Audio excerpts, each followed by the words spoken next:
Ayan guys. Lulutuin na namin ang aming pangsahog para bukas ang baked macaroni. Cheesy macaroni. Ayan.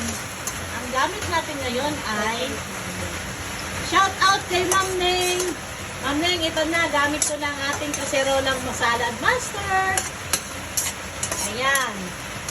Malaking kaserolang salad master. Maliit na salad master. Ayan.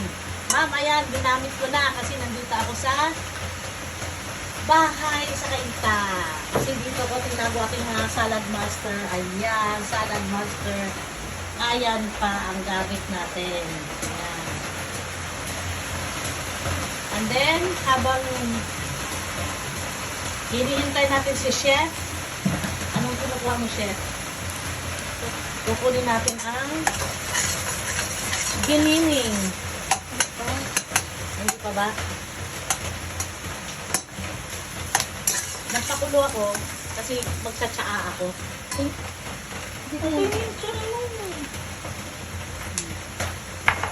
Pakibos. Magsatsaa tayo, guys. Tumulo eh. Kaya nga, bilis eh. Oh! Sakto! Sukat na sukat. So guys, kukuha tayo ng ating tsaa. Magtsatsaa tayo. Ayun, nakita ko na si Grancy. May mga stock ako dito guys, para anytime. Pupunta kami dito, okay? Nagagamit kami. Kasi malayo dito guys, ang tindahan, super layo.